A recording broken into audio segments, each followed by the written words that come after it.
Hello, welcome back to Iggy's Toy Parade and Soldier Review. This is your host, Iggy. And today we're going to take a quick look at another Star Trek toy that I found when I was digging through Star Trek. Well, yeah, I was digging through Star Trek, but I was digging through a very large tub of Star Trek toys, most of which I've shown to you already. This is the last one. And we also have a Starfleet uniform here. I remember buying this uniform in 1995, and I wore it one time because it's an extra large.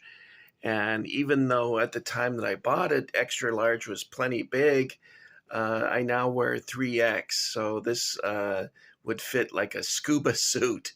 Be way too tight on Iggy. If Iggy wants to reenact something, I'm afraid it's going to have to be Christmas. So let's take a look at the toy because that's what I really wanted to show you. Did I mention to you I wore this once? I wore it to a Halloween party, and everyone else who went to the party, only a couple girls were dressed in costume, and all the guys were not in costume. And I didn't know anyone there except for my friend and who invited me. And so I left. Iggy's not a party guy, as you probably can tell. I'm actually not very sociable. Here we have a Star Trek Type 1 phaser. This was manufactured by Playmates Toys in 1994. And I tried operating it, but the battery, of course, after 19 years, no, not 19. Yeah, is it 19 years or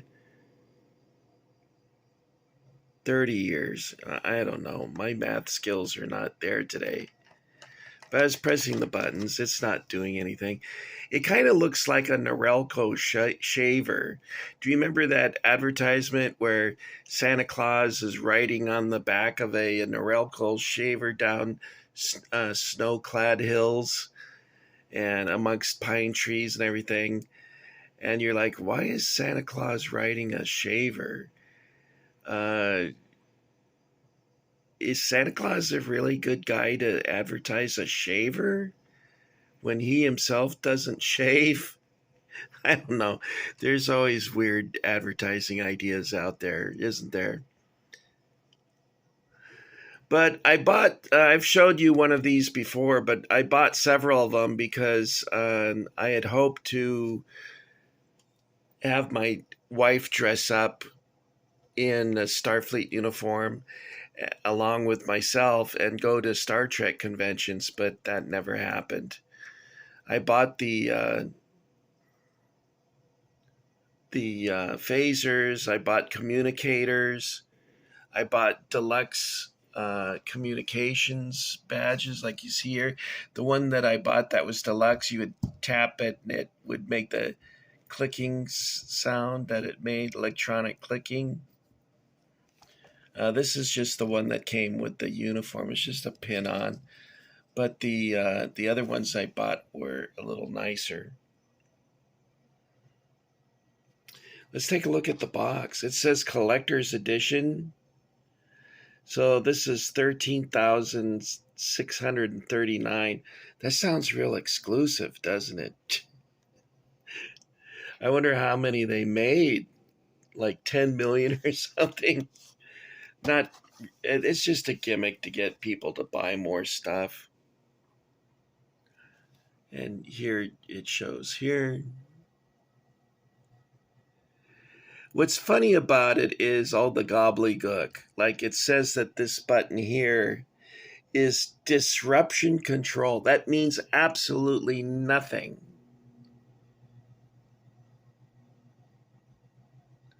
Light up emitter.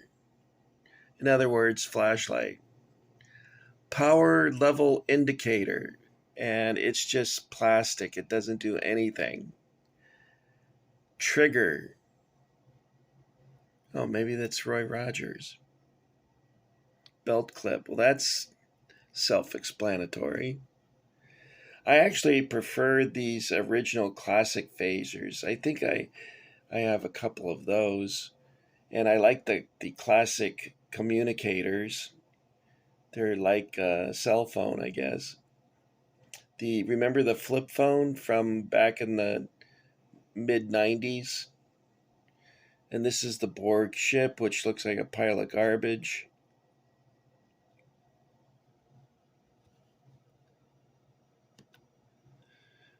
All right, guys, I promised you a short video.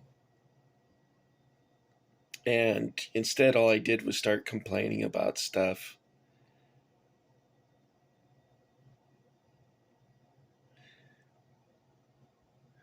I wish I could fit into this shirt again. Unfortunately, my stomach has gotten so large, I have troubles picking up things from the ground and putting my socks and shoes on and underwear. And those are, people say, oh, well, uh, you shouldn't worry about how heavy you are because everyone's beautiful. And I'm telling you, guys, don't let yourself get overweight because it's really bad for your health. My blood pressure is through the roof. I'm going to have a stroke. Um, I have lost weight like 5 years ago, 6 years ago, something like that. I lost 70 pounds and I looked pretty good, but more importantly, my health was doing much better. And of course, I slowly started gaining all the weight back until I'm to the point where I'm actually weighing more than when I lost the 70 pounds, before I lost the 70 pounds. In other words, I've gone back to what, never mind. Good God, Iggy, just get on with it. Okay, guys, that's all I got for it. It's a short video, like I said. And I think next up, I'm going to do a German castle. How would you like to see that? That might be fun. Okay, so thanks for getting Iggy with it. And those of you who've enlisted in the Iggy Army, I appreciate you doing that. And if you like Star Trek, if you pedal backwards on my channel, you can see some other videos featuring Star Trek. Okay, that's it. I'm just going to say goodbye. And Mr. Scott, beam us up.